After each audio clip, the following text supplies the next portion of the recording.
mapunta na tayo sa unang tanong. Sa palagay nyo ba po, is there life after death? Ano pong sagot nyo doon at opinion nyo? Oo, meron. Kasi nga, 'di ba, nabuhay tayo, pinanganak. Natural, kukunin din ulit tayo, mamamatay.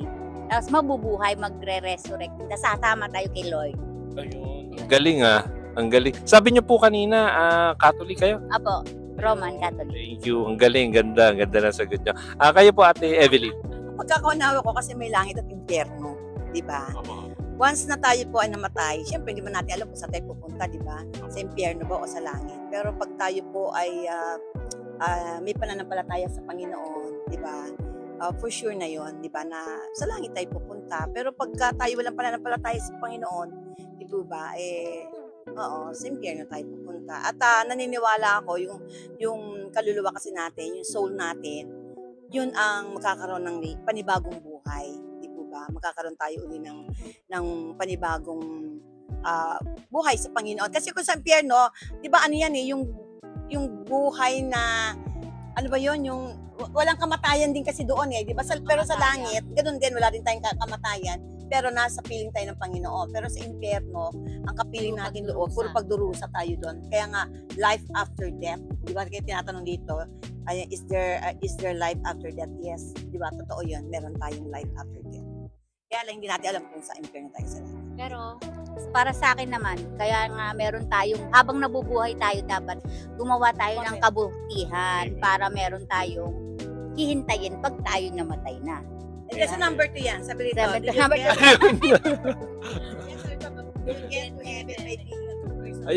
Ay po, sapat na ba? Hindi lahat ng taong mabubuti ay mapupunta sa langit. Di ba? Kasi po, pwede naman, ang lahat na lang ng tao gagawa na mabuti para lang, paano yung pananampalataya mo sa Panginoon? Pero pagka may pananampalataya ka sa Panginoon, takilala mo ang Panginoon at may personal na relationship ka, kasunod nun yung paggawa ng mabuti. Marami yung marami akong may mga nakita na ako drug lord nagbibigay naman sila sa simbahan, nagpapakain sila mahirap. Baka naman pwede na yun. Hindi totoo yun. Hinihila nila rin yung meron mga silang tao. meron silang purpose kung bakit nila ginagawa yung ganun, di ba? Oo, tsaka hindi naman natin alam talagang bukal ba sa loob nila pagtutulong, di ba? Meron kasi yung bakit ka nagda-drug lord, ginagawa mo rin iba, masama din yung mga kabataan. Masama din yung itinutulong mo sa kanila, 'di ba? Imbis na ituwid mo sila, yung itinutulong mo galing sa masama. O paano mo rin masasabing kabutihan 'yun, 'di ba? Ang ganda. Ang ganda, actually ang ganda lang mga sagot nyo. Halatang season na kayo ng ng kaalaman. Natutuwa yung mga makakapanood. Daming natututunan. Ayun, nasa second question. So, hindi ho kayo naniniwala na sapat na? Di ba? Pag namimigay ng mga ayuda. Di ba? Hindi naman mga lahat yan, mga Galing sa maleta. Galing sa blood control yan. Maleta nga! Pero tumutulong naman daw sila. Tumutulong naman. May agenda, may agenda sila. Thank you po na. Ang ganda ng mga sagot nyo actually. Ayun, have you broken any of the 10 commandments? Kasi ako, diba? We are all sinners. Wala nakaabot sa pamantayan ng ating Panginoon. Diba? Lahat tayo sinner. Kahit na hindi tayo sabihin na natin na hindi natin na-broke yung commandments, hindi pa rin tayo nakaabot sa pamantayan ng Panginoon. Kahit hindi tayo pumapatay, hindi tayo nagnanakaw. Wala, sa isip pa lang nagkakasala na tayo di ba? Sa isip, sa salita at sa gawa, di ba? Kahit hindi tayo gumagawa ng mga krimen na mas mabibigat. Agree ako sa sinasabi niya. Agree. Sinners talaga. Yes, pagkapanganak pala natin, sino na tayo Oo nga, no? Isipin nyo, yung mga bata, pagkapanganak, anong tinuturo nyo? Yun. Yun. Hindi natin yun, di ba? Pero naturally, nagiging salbahe, nangaaway. Environment, mga nakakausap, nakakalamang mga bata, sa lang Talagang sobrang experience na na-interview ko today. Thank you.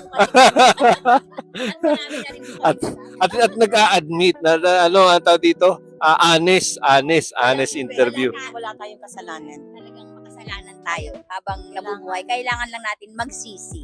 Ayun, ang ganda. Actually, share ko na, mabilis lang. Sabi nga sa Bible, it is appointed for man once to die, and then after that, the judgment. Ika nga, binigyan tayo ng isang buhay, pagkatapos, husgahan na. Uhusgahan ka na. And then, sabi pa ho doon, yung sabi nyo kanina, lahat tayo nagkasala. Ewan ko kung nabasa nyo na yung Bible verse na yun. All have sinned and fall short of the glory. Hindi daw marami, hindi daw iilan. Lahat, nilahat ni God eh. Somehow, nilahat eh. Di ba? Wala daw mga katakas. Kahit pare ka pa. Ayun. Kasi ang ganda, ang galing nun ha. Kahit pastor, kahit pare. Totoo, lahat. All have sinned and fall short of the glory of God. And, ang isang nabasa ko doon, sabi, the wages of sin is death. Ang kabayaran, pag tinranslate yun, ang kabayaran sa kasalanan ay kamatayan. Yung kamatayan na actually ho doon, it's pertaining to hell. So kung susumahin nyo ho yung tinuturong yun, lahat daw tayo nagkasala at ang kabayaran sa kasalanan ay impyerno. Ayun. Papunta na tayo lahat sa impyerno eh. Dahil by grace ng ating Panginoon, di ba? Binigyan pa niya tayo. Number 4 na yan. Ayun, kayo na nag-lead ng interview. Ayun, sa palagay nyo ba, anong rason kung ba't siya namatay doon? Sa kasalanan natin, para mailigtas tayo lahat. Napaka... Hindi dahil sa kanya, impyerno tayong lahat, di ba? Wala na tayo ngayon sa mundo. Wala tayo. Kaya nga niyan, niligtas tayo para magkaroon tayo ng second chance. Salvation. Yeah. Ayun. Karoon ng salvation. Ang galing talaga ng mga anak. Galing na. Swerte naman ng mga anak nyo. Kasi tinatrabaho yun. Ayun, Share natin sa iba para masave din sila. Yun. Diba? Kaya nga kung nakahanap ka ng sagot sa cancer, i-share mo. Di ba? So, Ganun din si Jesus, kailangan i-share natin siya. ayun. Nakakakilala. Ayun. Pero minsan paano kaya natin i-share yung iba medyo close ang isip. Oo. Katulad ng alam mga nyo, bata ngayon. share ko lang. Yun na yun eh. Mga Gen Z ngayon. Mga Gen Z, Gen Alpha, parang minsan hindi sila naniniwala. Share ko lang ho, actually, nung isang araw, may sinesharean ako, mga kabataan. Pero sasabihin ko na straight, matapang sila sumagot. Lalo na yung mga LGBT. Sabi sa akin, papagalitin niya daw kung may Diyos, kung bakit ganito yung mundo, kung bakit may maraming namamatay at nagpapatayan, yung mga bata nagkakasakit, papagalitan niya daw. Pero sabi ko, actually, pag binasa mo kasi yung Bible, pangatlong page ka pa lang, pangatlong chapter ka pa lang, nandun na yung sagot. Pag binuksan nyo actually yung Bible, nandun na yung sagot. Etong mundo, binigay sa atin to ni God, tapos binigyan niya tayo ng manual. Yung manual na yun, yung Bible. Yun. Sabi ko, pag binuksan mo yung Bible, pangatlong page pa lang, may sagot na doon sa tanong mo kung ba't may namamatay. Kasi nga, this is a fall. Inoperan tayo ni God kung gusto nating makasama siya dito at humindi tayo. Humindi siya, ba't pinili natin yung sarili natin. Pinili natin. Kinat off natin kay God yung sarili natin. Sabi tayo, Natin na makasalanan tayo. Ayun. Sabi ko nga sa kanya, nung pinili natin to, lahat ng to namamatay na. Kasi tayo yung sa atin binigay ito eh. Nung namatay tayo, lahat to susunod na sa atin, mamamatay din to. Nakalagay doon title doon sa pangatlong page or pangatlong chapter, The Fall. Or ibig sabihin, no, itong lahat ng to, fallen world na to. Ang kagandahan naman doon, may ready na siya. Kaso mo, may paraan para mapunta doon. Yun nga, yun yung pangatlong question natin. Why did Jesus die on the cross? Sabi ho sa Bible, for God so loved the world, He gave His one and only Son, so that whoever believes in Him will not perish but have everlasting life. Ibig sabihin, no, nakita na ni God lahat ng puso't isipan ng taong nabubuhay ngayon at mabubuhay pa, lahat to nagkasala at lahat tayo talagang deserving ng impyerno kasi ito na lang isipin nyo, isang kasalanan. Ayoko maging assuming pero kung ang isang tao magsisinungaling ng isang beses isang araw, isipin mo yun sa tanan ng buhay niya pag naipon yun. Di ba? Isa pa lang yun. Walang white lies. Lahat yun Lie. Kung Lang naman yun, hindi. kung Sinungaling pa rin yun. Sinungaling ka pa rin. kung nangungupit tapos kahit sabihin mo once a week ka nangungupit sa tanan ng buhay. Sabi nga kung nangupit ka ng piso o 1,000, pag nanakaw pa rin yun, di ba? Pangungupit pa rin yun. So, lahat yun iniipon ni God. Now, sa pagmamahal niya, ayaw niyang Maliit ka piso, nung matanda ka na, flood control na. piso. Tapos naging maleta na. Ayun, totoo. Ayun nga, nung nakita niya na lahat ng tao mapupunta sa impyerno, sabi niya, ayoko silang mapunta doon. Ganon ko sila kamahal. Pero sa palagay niyo ba totoo si Jesus Christ? Kasi may mga nakakausap ako, hindi daw eh. Yes.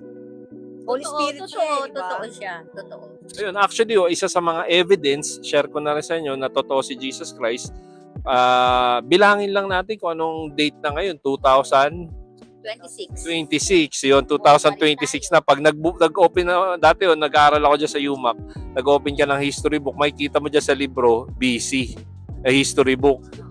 Before Christ. Before Christ, yun. Sobrang totoo ni Jesus Christ. Sobrang totoo nung taong nakikita nating nakapako sa krus. Simula nung pinanganak siya, doon tayo, yun ang naging tuldok para bilangin yung time. Yun, ganun katotoo si Jesus Christ. Kaya, yun ang isang preba. Sa atin, 1,000 years na kayo.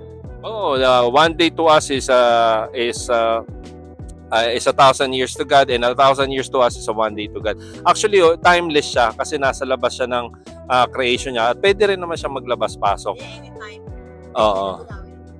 Pero hindi niya ako gagawin. Kasi nga dahil sa pagmamahal niya, opo, na niligtas niya tong mundo. Tapos sabi niya, ayokong kahit sino man sa inyo makadanas ng impyerno. Kaya kung maalala niyo, bago siya ipako sa krus, actually, ewan ko kung napanood niyo yung The Passion, tinorture siya. Sabi nga, nabasa ko nga, sabi doon, binugbog, dinuraan, hinila yung balbas, hinila yung buhok, nilagyan ng koronang tinik. Tapos, sobrang daw yung passion, pero I think kulang pa nga daw yun eh. actually, sabi nga nung iba kulang. Kasi nga, yung Hindi lang yun. Hindi lang. Niya. Hindi lang yun ang tinanggap ni Lord sa atin. totoo, kasi Pag yun na napapanood. sa Bible kasi nakasulat nga doon na na-torture siya to the point of recognition. Hindi na siya, ano ba to? Tao ba to? Hayop ba to? Ganun na siya, bugbog sarado na. Tapos kasi nung nilatigo siya, yung latigong yun may tinik. Na pag hinataw sa'yo at kumapit, pag hila nun, may kasamang laman. At pag natamaan na yung parting na yun, iba naman ang tatamaan nila. Yung yung cross, yung yung corona niya, pinakita yun sa Israel na yung titigas ng tinik nun eh. Oo. Sa ulo niya. Grabe. Hindi, Halaman puno din daw siya. yun. Oo, na halaman, pero sobrang titigas ng tinik niya. So, sobrang titigas, saka malaki yung tinik. Tapos isiniksik sa ulo niya. Nakita ko sa EF. Yun. So, tapos hindi pa doon nagtatapos sa torture. Sabi ng mga ibang Bible teacher and scholar, nung pinalabas siya doon, pinabuhat pa sa kanya yung krus. At habang buhat-buhat niya yun, hubot-hubad siya, sinisigawan, minumura, pinapahiya, 'di ba? On the way papunta doon sa tinatawag nilang Golgotha, Mountain of Skull. Pero kung babalikan natin, sabi sa Bible, and even history books, sa mga history books, sa Roman history book, Jewish, tsaka Greek history book, sabi nila si Jesus Christ daw namuhay ng perpekto.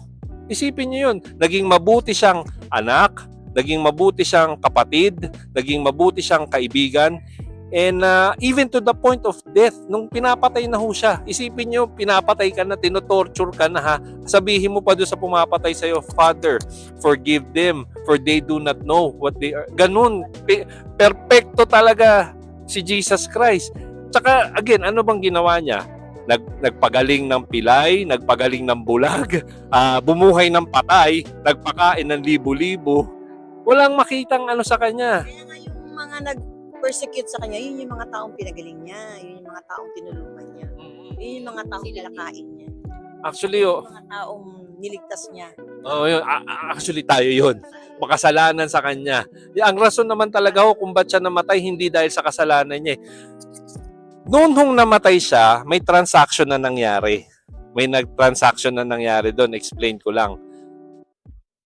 lahat ng sin or kasalanan ng tao, kinolekta ni God nung mga taong nabuhay at nabubuhay ngayon at mabubuhay pa, kinolekta lahat ni God yun. Nilagay sa kanya sa krus at hinusgahan ng kamatayan. Boom, di namatay siya. Yun ang nilagay sa kanya. At ang kinuha sa kanya yung perfection niya. Yung perfection niya. Sabi niya, yun ang ibibigay ko sa inyo. Yung perfection ko. Yun ang palitan. Yung kasalanan natin, inilagay sa kanya, yung perfection niya, ilalagay sa atin. Sabi natin kanina, it's appointed for man to die once and then after that the judgment, para paghusgahan na, imbis na makikita ni God yung imperfection, yung mga mali ko, malimot at mali nyo, ang makikita niya yung perfection ni Jesus Christ. Yun ho ang transaction nangyari. At ang nag-seal doon, bago mamatay si Jesus Christ, I'm not sure kung narinig nyo na sa Catholic, yung 7 last words. May isa akong favorite doon sa 7 last words. Baka may naalala kayo. Wala. May 7 last words bago siya namatay. 3 words. It. Ay, tatlong beses. Yung naalala ko na yung tatlong beses mo ikakatuwa. Si Pedro ba yun? Kay Pedro. Hindi, pero hindi pa ho siya pinapako noon eh. Nung nakapako na siya at mamamatay na siya, ano ba? Ayun, actually yun. Yun, nasabi ni ate, ang galing. Thank you. Sabi niya, bago siya mamatay, it is finished. Tetelestai. Bago siya mamatay, sabi nila, bayad na sila. Sabi ni Jesus Christ, nung nabubuhay siya, I am the resurrection and the life. Ibig sabihin, ako ang buhay at pagkabuhay. Whoever believes in me, even though they die, they shall live. Ibig sabihin, pag namatay kayo at nagtiwala ka sa Panginoon, kasi ibibigay niya, sa time of judgment, imbis na makita yung mga mali mo, ang makikita niya, yung kabutihan ni Jesus Christ na nasa sa iyo. Basta magtiwala. Ang isa ho doon, repent. Repent and believe. Actually, ang repent, madali lang naman yan eh. Panigurado, nagkaroon na kayo anak, pamangkin, napagalitan. Ang lagi sinasabi sa atin ng mga magulang o sinasabi niya, tigilan mo na yan. Tigilan. Ayun lang naman ang repentance. Ang repentance is not something that we do. It's something that we don't do. Tigilan nyo na yung kasalanan nyo. Kung dati nagbebenta ka ng drugs, tigilan mo na yan. Kung nagnanakaw ka, tigilan mo na yan. Yun lang naman yung repentance eh. Talikuran mo na yung kasalanan mo. At pangalawa, magtiwala ka sa Kanya. Kasi, siya, yung ginawa niya ay sapat na. Kasi nga, it is finished. Hindi niya naman sinabi doon na nung mamamatay siya, I did my best. Continue it. Di ba? Ituloy nyo. Ang sinabi niya, bayad na sila. Tapos na. Binayaran ko na. Kasi ang isa sa mga example ko dyan, for example, kayo ba, for example lang nagkautang kayo ng 10 million pesos. By any chance ba may 10 million kayo? Wala. Ayun. Ganun tayo actually kay God. Wala tayong pambayad sa kasalanan. Oo. Kasi kung iisipin nyo, infinite God siya eh. He requires an infinite payment. Kaya siya yung nagbayad, buhay ng Diyos yung pinangbayad niya. Oo, buhay niya yung pinambayad niya. Ayun, hindi natin kaya. So, ang sinasabi niya, huwag kayong magtiwala sa sarili nyo. Magtiwala kayo sa akin. Na binayaran ko na yung kasalanan nyo. Now, in return, doon na magbabalyo yung paggawa ho ng kabutihan. Kasi nga, niligtas niya tayo para ipagpatuloy yung kabutihang ginawa niya. Actually, sa likod niya, ang papel, yan, pakibasa nga po. For it is by grace have been saved through faith, and this is not from ourselves. It is the gift of God, not by work. So that when we can boast, for we are, and hard work created in Christ Jesus to do good work which God prepared in advance for us to do. Yun. Kasi nga, kung makukuha natin yung kaligtasan sa paggawa ng kabutihan, naku, lahat tayo malulugi. Isa na kay Henry C. Diba? O kaya yung sa mga drug lord na gumagawa naman daw sila. Diba? Lugi tayo. Kaya naging... Pandaraya. Isa pa yan. Number 1 na nangyayari yan. Nandadaya. Yung dalawang nakapako na kasama ni Jesus, diba? Si Hectas at saka si Dimas. Oo, yun. Napaka... Sa talagang Diyos ka. Sabi, iligtas mo yung sarili mo. Di ba nagmayabang pa siya kay Jesus? Sabi naman nung sa kabila, si Dimas ba? Sabi niya, gano'n dapat daw hindi siya nagsalta ng gano'n. Dapat lang na mangyari sa kanila yun, yung pagpapako. Pero itong taong ito, walang kasalanan. Sabi niya gano'n. Tapos sabi niya, di ba, Jesus, isama mo ako pagdating mo sa langit. Di ba? Alalahanin mo ako. Yun yung isang ginawa niyo. Ayun. Alalahanin kita pagdating, sabi niya sa langit. Thank you. Tsaka nakalagay nga ho dan, not by works. Not by works. Yun. Hindi talaga ho kaya nating iligtas. Sabi nga ho sa Bible, yung mga mabubuting gawa natin, pag pinresenta natin yung kay God, ang paningin niya doon parang maruming trapo lang eh. So, asa lang magtigilan natin yung kasalanan, talikuran natin yung kasalanan natin. Wala sa posisyon, wala sa kung ano man meron tayo ngayon. Amen. Amen. Yun po. And yun po, actually, yun lang, para matanggap natin yung binigay niyang regalo, yung gift ng walang hanggang buhay, mag-repent and trust in Jesus Christ lang po tayo. Ayun no, actually, sabi ko nga, pag tayo nagdadasal, yun tayo may sinasabi kay God. Yung Bible, sabi doon, the word of God. Kaya pag tayo nagbasa ng Bible, yun naman si God may sinasabi sa atin. Yun. Pwede tayong mag-download ng Bible. Ngayon, meron the Bible sa cellphone, sa tablet, sa computer. Kahit saan na siyang pwede mong makita ngayon. Oo, salita ng Diyos. Marami akong Bible sa bahay. May malaki ako, kaya malaki ang font. Sobrang sabay lang yun. Tapos, meron ako naka-download sa kasi pag nag-online kami. Kasi malaking font. Pero pagka sa Bible kasi maliliit talaga ang font. Hindi ko talaga mabasa. Totoo. Ayun. Ay, well, thank you po mga ate. Ayun. Thank you po mga ate sa paunlak ng interview. Pwede ko ba kayong pag-pray lahat? Opo. Gusto namin yan. Ayun. Ate, pag-pray na rin kita. Halika, mag-pray na tayo. Siguro. Father God, we thank you for